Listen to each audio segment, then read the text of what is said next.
ನಮಸ್ಕಾರ ಗುರು, extra innings Kannada YouTube ಚಾನಲ್ಗೆ ಸ್ವಾಗತ. ಯಾಕಪ್ಪ ಇಷ್ಟು ಖುಷಿಯಾಗಿದ್ದೀನಿ ಅಂತ ಅನಿಸ್ತಿರ್ಬೇಕು ಎಲ್ರಿಗೂ. ಯಪ್ಪ ದೇವ್ರೆ ಗುರು, ನಮ್ಮ RCB ಅವರು ವುಮೆನ್ಸ್ ಟೀಮು WPL ಫೈನಲ್ಗೆ ಸೇರಿದ್ದಾರೆ. WPL ಫೈನಲ್ಗೆ ಎಂಟ್ರಿ ಕೊಟ್ಟಿದ್ದಾರೆ.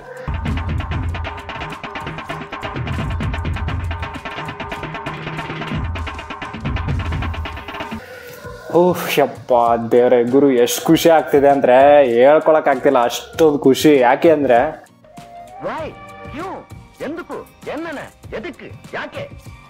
ಓಪ್ಸೆ ಬಿಟ್ಟಿದ್ವಿ ಗುರು. 18 ಬಾಲ್ 20 ರನ್ ಬೇಕಾಗಿತ್ತು. 18 ಬಾಲ್ 20 ರನ್ ಯಾರು ಹೊಡಿಯಲ್ಲ, ಅದು ಮುಂಬೈ ಇಂಡಿಯನ್ಸ್ ಟೀಮ್ ಗೊತ್ತಲ್ಲ, ಚೌಕೆ ಆಗಲ್ಲ. ಆ ಟೀಮ್ನ ಚೌಕ್ ಮಾಡಿಸಿ ಗೆದ್ದು ಫೈನಲ್ಗೆ ಎಂಟ್ರಿ ಕೊಟ್ಟಿದ್ದೀವಿ ಅಂದರೆ ಯಪ್ಪ ಕ್ರೇಜಿ. ತುಂಬ ಖುಷಿ ಆಗ್ತಿದೆ ಗುರು, ಹೇಳ್ಕೊಳಕ್ಕಾಗ್ತಿಲ್ಲ, ಅಷ್ಟೊಂದು ಖುಷಿ. ಆನಂದ ಬಾಷ್ಪ ಬರೋದಷ್ಟೇ ಬಾಕಿ. ಅದು ಫೈನಲಲ್ಲಿ ಗೆದ್ದರೆ ಆನಂದ ಬಾಷ್ಪ ಪಕ್ಕ ಬರುತ್ತೆ. ಲೈವ್ ರಿಯಾಕ್ಷನ್ನು ಕೊಡ್ತೀವಿ. ಸೊ ಫಸ್ಟ್ ಆಫ್ ಆಲು ಒಂದು ಟೀಮ್ ರಿವ್ಯೂ ನೋಡೋದಾದರೆ, ಅಂದರೆ ಲೈಕ್ ಇವತ್ತಿನ ಸಮರಿ ನೋಡೋದಾದರೆ ಏನೇನಾಯಿತು ಏನೇನಿಲ್ಲ ಅಂತ. ಫಸ್ಟು ನಮ್ಮ RCB ತಂಡದವರು ಟಾಸ್ ಗೆದ್ದು ಬ್ಯಾಟಿಂಗ್ ತೊಗೊಂಡ್ರು. ಏನೋ ಒಂದು 180-190 ಹೊಡೆದ್ಬಿಟ್ಟು ಆರಾಮಾಗಿ ಅವ್ರಿಗೆ ಚೇಸ್ ಮಾಡದೇ ಇರೋ ಥರ ನೋಡ್ಕೋಣ ಅಂತ ಏನೋ ಅಂದ್ಕೊಂಡಿದ್ರು ಸ್ಮೃತಿ ಮಂದಣ್ಣ ಅವರು. ಬಟ್ ಆದರೆ ಆ ಥರ ಆಗಲಿಲ್ಲ.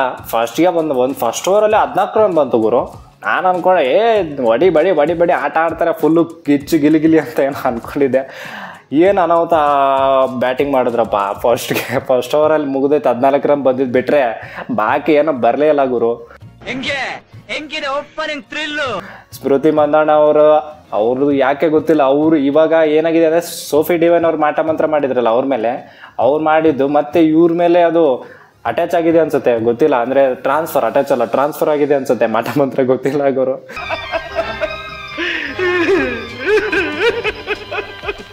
ಸೋಫಿ ಡಿವೈನ್ ಅಂತ ಅವರು ಆಟಕ್ಕುಂಟು ಲೆಕ್ಕಕ್ಕಿಲ್ಲ ಅನ್ನೋ ಥರ ಆಡ್ತಿದ್ದಾರೆ. ಸೊ ಅವ್ರು ಆಡ್ಬೇಕು ಫೈನಲಲ್ಲಿ, ಅದೊಂದು ಲಾಸ್ಟ್ ಹೋಪು. ಆ್ಯಂಡ್ ಸ್ಮೃತಿ ಮಂದನ್ ಅವ್ರು ಒಂದೆರಡು ವೀಕ್ನೆಸ್ ಇದೆ. ಇವಾಗ ಆಫ್ ಸ್ಪಿನ್ನಿಗೆ ಮತ್ತು ಸ್ವಲ್ಪ ವೈಡಲ್ಲಿ ಹಾಕಿದ್ರೆ ಇವ್ರು ಹೊಡೆಯೋಕ್ಕಾಗಲ್ಲ, ಅಷ್ಟೊಂದು ಎನರ್ಜಿ ಯಾರೇ ಆಗಲಿ ಹೊಡೆಯೋಕ್ಕಾಗಲ್ಲ. ಬಟ್ ಆದರೂ ನಮ್ಮ ಕ್ವೀನ್ ಅಲ್ವಾ, ಸ್ವಲ್ಪ ಸಖತ್ತಾಗಿ ಆಡಬೇಕು ಅಂತ ಎಕ್ಸ್ಪೆಕ್ಟೇಷನ್ ಇರುತ್ತೆ. ಸೊ ಅವರು ಔಟ್ ಆಗಿಬಿಟ್ರು. ಅದಾದಮೇಲೆ ದಿಶಾ ಸದ್ಗುರು ಒಂದು 6 ಬಾಲೆಲ್ಲ ಮಿಸ್ ಮಾಡಿ 7ನೇ ಬಾಲ್ 4 ಹೊಡೆಯೋಕೆ ಹೋಗ್ತಾರೆ, ಔಟು. 6-7 ಬಾಲೆಲ್ಲ ಮಿಸ್ ಮಾಡಿದ್ರು. ಯಪ್ಪ ನಾನು ಅಂದ್ಕೊಂಡೆ ಆಯ್ತಲ್ಲ ಗುರು, 23ಕ್ಕೆ 3 ವಿಕೆಟು, ಇನ್ನೇನು ಮುಗಿದೋಯ್ತಲ್ಲ ಕತೆ ಅಂತ ಏನೋ TV ಎಲ್ಲ ಬಂದ್ ಮಾಡಿಬಿಟ್ಟು ಮಲ್ಗಾಣಂತ ಸ್ಟೇಜಿಗಿದ್ದೆ. ನೋಡಿದ್ರೆ ನನಗೆ ಅಯ್ಯೋ ಅನ್ಸುತ್ತೆ. ರಿಚಾ ಘೋಷ್ ಅವರು ಬಂದರು. ಅವರು ಮತ್ತು ಎಲಿಸ್ ಪೆರಿ ಬಗ್ಗೆ ಸ್ವಲ್ಪ ಆಮೇಲೆ ಮಾತಾಡ್ತೀನಿ. ಯಾಕೆಂದರೆ ಅವರು ಕೇಕ್ ಮೇಲಿರೋ ಚೆರ್ರಿ ಇದ್ದಂಗೆ. ಎಕ್ಸ್ಟ್ರಾರ್ಡಿನರಿ. ಸೊ ಯಪ್ಪ next level Guru. Richa Ghosh and ಎಲಿಸ್ peri ಅವರು ಸ್ವಲ್ಪ ಆಟ ಆಡ್ತಾರೆ, ಒಂಚೂರು ಸ್ಟ್ರಾಟಜಿಕ್ ಟೈಮ್ ಔಟ್ ಬರೋವರೆಗೂ.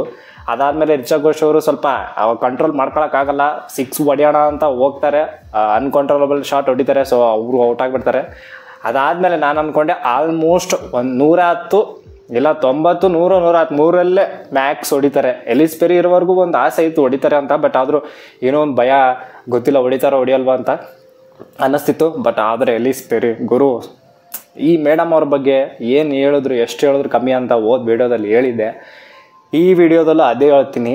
ಇವರು ಎಲಿಸ್ ಪೆರಿ ಶೀ ಈಸ್ ನಮ್ಮದು ಒಂದು ಕೇಕ್ ಮೇಲಿರೋ ಚೆರ್ರಿ ಥರ ಗುರು. ಹೆಂಗೆ ಅಂದರೆ ಯಪ್ಪ ಕೇಕ್ ಮೇಲಿರೋ ಚೆರ್ರಿ ಎಷ್ಟು ಸ್ವೀಟಾಗಿರುತ್ತೋ ಅಷ್ಟೇ ಸ್ವೀಟಾಗಿರೋ ಪ್ಲೇಯರು. ಹೆಂಗೆ ಗುರು, ನಮ್ಗೆ RCB ಸಿಕ್ಕಿದ್ದು ನಮ್ಮ ಪುಣ್ಯ ಅನ್ಕೋತೀನಿ. ಹೌದು ಮಹಾಪ್ರಭು, ಸಾಮಾನ್ಯ ಮಾನವನಿಂದ ಇದೆಲ್ಲ ಸಾಧ್ಯವೇ? ಯಾಕೆಂದರೆ ಬಾಲಿಂಗಲ್ಲಿ 1 ವಿಕೆಟು, ಬ್ಯಾಟಿಂಗಲ್ಲಿ 66 ರನ್ ಗುರು. ಯಾರು ಹೊಡಿದೇ ಇರೋ ಟೈಮಲ್ಲಿ 66 ರನ್ ಹೊಡೆದು ಒಂದು ಆಪತ್ ಬಾಂಧವ ಒಂಥರ ಆಡ್ತಾರೆ ಅಂದರೆ, ನಾನು ಹೇಳಬೇಕು ಅಂದರೆ ಕರೆಕ್ಟಾಗಿ ಕಂಪೇರ್ ಮಾಡಬಾರ್ದು. ಬಟ್ ಹೇಳಬೇಕು ಅಂದರೆ ನಮ್ಮ RCB ಅವರು 2016 ಗುಜರಾತ್ ಜೊತೆ ಗೆಲ್ತಾರೆ. ಆ ಟೈಮಲ್ಲಿ AB ಡಿ ವಿಲಿಯರ್ಸ್ ಹೆಂಗೆ ಆಡ್ತಾರೆ, ಸೇಮ್ ಟು ಸೇಮ್ ಮಾಡಿದ್ದಾರೆ ಕೂಡ ಎಲಿಸ್ ಪೆರಿ ಅವರು. ಸೊ ಕಂಪೇರ್ ಮಾಡಬೇಕು ಅಂದರೆ ಆಪತ್ ಬಾಂಧವ ಹೆಂಗೆ ನಮ್ಮ AB ಡಿ ವಿಲಿಯರ್ಸು, ಹಂಗೆ ಎಲಿಸ್ ಪೆರಿ ಅವರು ನಮಗೆ ಆಪತ್ ಬಾಂಧವೇ ಥರ ಅನ್ನಿಸ್ತಾರೆ. ಸೊ ಅಂದರೆ ಪರ್ಟಿಕ್ಯುಲರ್ ಆಗಿ ಒಂದು ವರ್ಡ್ ಗೊತ್ತಾಗ್ತಿಲ್ಲ, ಬಟ್ ಆದರೆ ಆಪತ್ ಬಾಂಧವರೇ ಅವರು. ಸೊ ಸಖತ್ತಾಗಿ ಆಡಿದ್ರು ಗುರು ಆ ಟೈಮಲ್ಲಿ 66 ರನ್. ಅದಾದಮೇಲೆ ಇನ್ನೊಂದೇನು ಗೊತ್ತಾ, ಇನ್ನೊಂದು ಪ್ಲಸ್ ಪಾಯಿಂಟ್ ಏನು ಅಂತಂದರೆ ಜಾರ್ಜ್ ವೆರಾಮ್ ಅವರು ಲಾಸ್ಟ್ ಬಾಲ್ 6 ಹೊಡಿತಾರೆ. ಕ್ರೇಜಿ ಗುರು. ಆ ಸಿಕ್ಸೇ ಮ್ಯಾಚಲ್ಲಿ ಒಂದು ಟರ್ನಿಂಗ್ ಪಾಯಿಂಟ್ ಮಾಡಿಸ್ತು. ಸಾಕಾಗಿ ಹೊಡೆದ್ರು. ಆದರೆ ಅದೇ ಒಂದು ಏನಂತಾರೆ ಲಾಸ್ಟ್ಗೆ ಒಂದು ಮೊಮೆಂಟಮ್ ಸಿಗುತ್ತಲ್ಲ ಫಸ್ಟ್ ಇನ್ನಿಂಗ್ಸ್ ಆದಮೇಲೆ, ಆ ಥರ ಮೊಮೆಂಟಮ್ ಸಿಕ್ಕಿದ್ದು ನಿಜ. ಹೌದು ಸರ್, ಹೌದಲ್ಲ, ಹೌದು, 100% ಸರ್, ಸತ್ಯವಾದ ಮಾತು ಸರ್, ಸತ್ಯವಾದ ಮಾತು. ಅದಾದ್ಮೇಲೆ ಮುಂಬೈ ಇಂಡಿಯನ್ಸ್ ಅವ್ರು ಬರ್ತಾರೆ ಗುರು ಬ್ಯಾಟಿಂಗ್ಗೆ. ಇವರು ಯಾಸ್ತಿಕ ಬಾಟಿ ಆ್ಯಂಡ್ ಆಲ್ದಿ ಮ್ಯಾಥ್ಯೂಸ್ ಇವರಿಬ್ಬರನ್ನ ನೋಡಿದ್ರೇನೆ ಸೈಕ್ ಆಗುತ್ತೆ ಗುರು. ಹೊಡಿತಾರೆ ಅಂತ. ಯಾಸ್ತಿಕ ಬಾಟಿ ಅಂತೂ ಸಗದಾಗ ಆಡ್ತಿದ್ರು. ಸೊ ಅವರು ಒಂಚೂರು ಟೈಮ್ ತೊಗೊಂಡ್ರು. ಆಲಿ ಮ್ಯಾಥ್ಯೂಸು ಹೊಡೆದ್ರಪ್ಪ ಎರಡು 4 ಹೊಡೆದ್ರು. ಎಲ್ಲಿ ಭಯ ಆಗ್ತಿತ್ತು ಹೊಡಿತಾರೇನೋ ಏನಪ್ಪ ಅಂತ.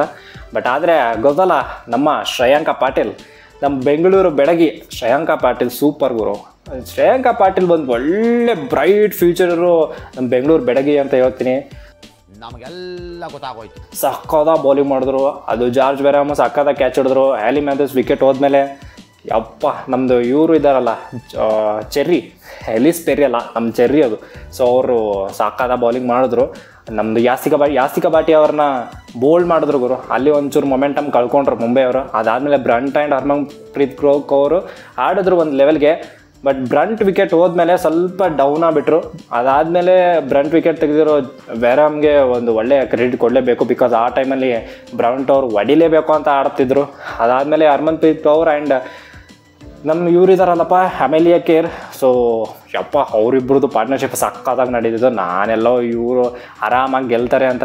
24 ಬಾಲ್ 28 ಗುರು. ಅದಾದಮೇಲೆ 18 ಬಾಲ್ 28 ಗುರು ರನ್ಸ್ ಬೇಕಾಗಿರೋದು ಮುಂಬೈಗೆ. ಮುಂಬೈ ಟೀಮ್ ಗುರು ಅದು, ನೀತಾ ಅಂಬಾನಿ ಅವ್ರ ಟೀಮ್ ಅದು. ಯಾವ ಲೆವೆಲಿಗೆ ಚೌಕ್ ಆದ್ರು ಅಂದರೆ 18 ಬಾಲ್ 20 ನಾನು ಕನಸು ಮನಸ್ಸಲ್ಲ ಅಂದ್ಕೊಂಡಿರಲಿಲ್ಲ ಗುರು ಮುಂಬೈ ಈ ಥರ ಚೌಕ್ ಆಗ್ತಾರೆ ಅಂತ. ಕೊನೆಯ ಕ್ಷಣ ಆಗ್ಬೋದು, ಆಗಬಾರ್ದು ಅಂತ ಏನಾದ್ರು ರೂಲ್ ಇದೆಯಾ?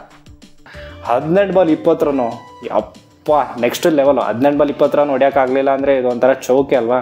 ಸೊ ಆ ಟೈಮಲ್ಲಿ ಏನಾಗುತ್ತೆ ಅಂದರೆ 18 ಬಾಲ್ ಇದ್ದಾಗ ಶ್ರೇಯಾಂಕ ಪಾಟೀಲ್ ಅವ್ರಿಗೆ ತರ್ತಾರೆ. ನಮ್ಮ ಬೆಂಗಳೂರು ಬೆಡಗಿ ಏನು ಮಾಡ್ತಾರೆ ಅಂದರೆ ಫಸ್ಟ್ ಬಾಲ್ ಹಾಕ್ತಾರೆ. ನಮ್ಮ ರಿಚಾ ಘೋಷ್ ಅವರು ಸಡನ್ನಾಗಿ ಮಿಸ್ ಮಾಡಿಬಿಡ್ತಾರೆ ಅವರು ಸ್ಟೆಂಪಿಂಗು.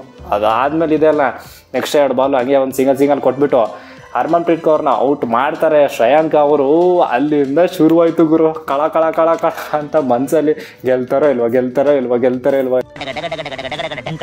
ಗೆದ್ರೆ ಹೆಂಗೆ ಗೆಲ್ತಾರೆ, ಸೋತ್ರೆ ಹೆಂಗೆ ಸೋಲ್ತಾರೆ. ಸೊ ಸೋತ್ರೆ ಎಂಟರ್ಟೈನ್ಮೆಂಟ್ ಮಾಡಿ ಸೋಲ್ತಾರೆ, ಗೆದ್ರು ಫುಲ್ ನೆಕ್ಸ್ಟ್ ಲೆವೆಲ್ ಬಾಯಿಗೆ ಬರ್ಸಿ ಗೆಲ್ತಾರೆ. ಆ ಥರ ನಮ್ಮ RCB team. So 12 ball 16 run ಗುರು. ಯಪ್ಪ ಮಾಲಿನೋ ಅವರು ಏನು ಒಂದು 2-3 ರನ್ ಕೊಟ್ಟರು, 3 ರನ್ ಕೊಟ್ಟರು ಅನ್ಸುತ್ತೆ ಗುರು. 16 ಅಂದರೆ 13 ಬೇಕಾಗಿತ್ತು ಲಾಸ್ಟ್ ಓವರು, 13-12 ಬೇಕಾಗಿತ್ತು ಅಂದ್ಕೊಳ್ಳಿ. 3-4 ರನ್ ಕೊಡ್ತಾರೆ ಅಂದರೆ ಯಪ್ಪ ನೆಕ್ಸ್ಟ್ ಲೆವೆಲ್ ಬೌಲಿಂಗ್ ಗುರು ಮಾಲಿನೋ ಅವ್ರ ಕಡೆಯಿಂದನೂ. ಲಾಸ್ಟ್ ಅವರು ಆಸೆ ಇದೆ ಗೆಲ್ಲಬೇಕು ಅಂತ ಆಶೆ ಅವ್ರನ್ನ ಕಳಿಸಿದ್ರು. ಆಶೆ ಅವರು ನಮ್ಮ ಆಸೆಯನ್ನು ಒಂದು ನೀರಿರಿಸಲಿಲ್ಲ. ನಮ್ಮ ಆಸೆಯನ್ನು ದುರಾಸೆ ಮಾಡಲಿಲ್ಲ. ಸೊ ನಮ್ಮ ಆಶೆ ಅವರು ನಮ್ಮ ಆಸೆಯನ್ನು ತಿರಸ್ಕರಿಸಲಿಲ್ಲ. ಲಾಸ್ಟ್ ಓವರು ರನ್ನೇ ಕೊಡಲಿಲ್ಲ ಗುರು. ಸ್ಲೋ ಹಾಕಿ ಅವ್ರು ಮುಂದೆ ಬಂದು ಹೊಡೆಯೋ ಥರ ಮಾಡಿ ಕೊನೆಗೂ ರನ್ನೇ ಕೊಡಲಿಲ್ಲ ಗುರು. ಯಪ್ಪ ಇಷ್ಟು ಹೇಳ್ತಿದ್ದೀನಲ್ಲ, ಎಷ್ಟು ಖುಷಿ ಆಗ್ತಿದೆ ಅಂದರೆ ಗುರು. ಫೈನಲ್ಗೆ ಹೋಗ್ಬಿಟ್ವಿ, RCB ಫೈನಲ್. ಇದಿನ್ನು ಮೊದಲ ಅಧ್ಯಾಯ, ಕಥೆ ಇವಾಗ ಶುರುವಾಗ್ತಿದೆ. ಫೈನಲ್ಗೆ ಇಷ್ಟು ಕ್ರೇಜಿ ಅನ್ನಿಸ್ತಿದೆ ಗುರು. ಇನ್ನು ಫೈನಲಲ್ಲಿ ಗೆದ್ದರೆ ಮಾತ್ರ ಯಪ್ಪ ದೇವ್ರೆ, ಫೈನಲ್ಗೆ ಗೆದ್ದರೆ ಫುಲ್ಲು ಏನು ಭರ್ಜರಿ, ದೇವಸ್ಥಾನಕ್ಕೆ ಹೋಗೆಲ್ಲ ಭರ್ಜರಿಯಾಗಿ ಪೂಜೆ ಮಾಡಬೇಕು ಆ ಥರ. ಯಪ್ಪ ಸಂಡೇ ಮಾತ್ರ ಗೆದ್ದಾಗ ಮಂಡೇ ಆಫೀಸ್ಗೆ ಹೋಗೋ ಜನ ಇರ್ತಾರಲ್ಲ, ಆಫೀಸ್ಗೆ ಹೋಗೋ ಜನರು ಬಾಯಲ್ಲೆಲ್ಲ ಅದೇ ಬರುತ್ತೆ, RCB ಅವ್ರು ಗೆದ್ರು, ಕಪ್ ನಮ್ಮದೇ ಆಯಿತು ಅಂತ. ಏನಾಯ್ತು? ಏನಿಲ್ಲ, ಸ್ವರ್ಗ ಒಂದ್ ಸೆಕೆಂಡ್ ರಪ್ಪ ಅಂತ ಪಾಸ್ ಆಯ್ತು. ಸೊ ನೋಡೋಣ ಅದು ಹೆಂಗಾಗುತ್ತೆ ಅಂತ ಫೈನಲ್ಗೆ. ಬಟ್ ಅದಕ್ಕಿಂತ ಮೊದಲು ಇವತ್ತು ಫುಲ್ಲು ಮಜಾ ಮಾಡೋಣ. ಎಂಜಾಯ್, ಕಮ್ ಆನ್ ಎಂಜಾಯ್, ಮಜಾ ಮಾಡು. ನೆಕ್ಸ್ಟ್ ಲೆವೆಲು ಕುಣಿಯೋದು ಕುಪ್ಪಳಿಸೋಣ. ಯಾಕಂದರೆ ಬಾಯಿಗೆ ಬಂದಿದ್ದು ಮ್ಯಾಚುಗರು ಸೋಲ್ತಾರೆ ಅಂತ, ಆಲ್ಮೋಸ್ಟ್ ಸೋಲ್ತಾರೆ ಅಂದ್ಕೊಂಡ್ರೆ ಮ್ಯಾಚ್ನ ಗೆದ್ದುಬಿಟ್ರು. ಸಖತ್ತಾಗಿ ಆಡಿದ್ರು ಗುರು. 136ಗೆಲ್ಲ 135 ಹೊಡೆದು 136 ಎಲ್ಲ ನೀವು ಡಿಫೆಂಡ್ ಮಾಡ್ತೀರಾ ಅಂದರೆ ಸೂಪರ್ ಟೀಮ್ ಗುರು. ಒಳ್ಳೆ ಟೈಮಲ್ಲಿ ಪೀಕ್ ಟೈಮಲ್ಲಿ ಇದ್ದೀರಾ. ಫೈನಲ್ ಒಂದು ಗೆದ್ದುಬಿಡಿ, ಸಾಷ್ಟಾಂಗ ನಮಸ್ಕಾರ ಹಾಕ್ಬಿಡ್ತೀವಿ ಹಿಂಗೆ. ನಿಮ್ಮ ಮುಖದಲ್ಲಿ ಕಾಣಿಸೋ ಒಂದೊಂದು ಭಾವನೆಗೂ ನನ್ಗೆ ಅರ್ಥ ಗೊತ್ತು.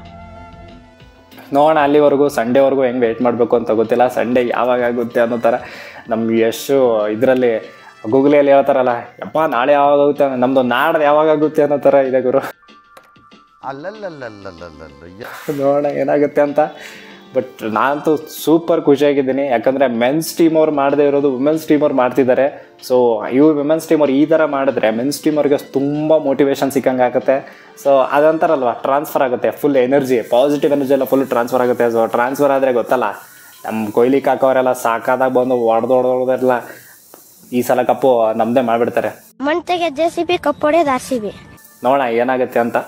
ಸೊ ಇವತ್ತು ಗೆದ್ದಿರೋ ಖುಷಿಯಲ್ಲೇ ನಮ್ಮ ವಿಡಿಯೋನ ಲೈಕ್ ಮಾಡಿರಿ, ಶೇರ್ ಮಾಡಿರಿ, ಕಮೆಂಟ್ ಮಾಡಿರಿ. ಇದು ನಮ್ಮ ಕಳಕಳಿಯ ಬೇಡಿಕೆ. ನಾನು ನಿಮ್ಮನ್ನ ಕೇಳ್ಕೊತಾ ಇದ್ದೀನಿ, ಡಿಮ್ಯಾಂಡ್ ಅಲ್ಲ, ಬೇಡಿಕೆ, ರಿಕ್ವೆಸ್ಟ್. ಸೊ ಇಷ್ಟು ಹೇಳ್ತಾ ಇವತ್ತಿನ ವಿಡಿಯೋ ಮುಗ್ಸೋಕ್ಕೆ ಇಂಟ್ರೆಸ್ಟ್ ಇಲ್ಲ, ಫುಲ್ ಖುಷಿಯಾಗಿದ್ದೀನಿ. ಮತ್ತೆ ಫೈನಲ್ ಬಂದಾಗ ಪ್ರಿವ್ಯೂ ಮಾಡ್ತೀವಿ. ಸೊ ಇಷ್ಟು ಹೇಳ್ತಾ ಇವತ್ತಿನ ವಿಡಿಯೋನ ಮುಗಿಸ್ತೀನಿ. ಜೈ ಕರ್ನಾಟಕ. ಮತ್ತೆ ಭೇಟಿಯಾಗೋಣ. ನಮಸ್ಕಾರ.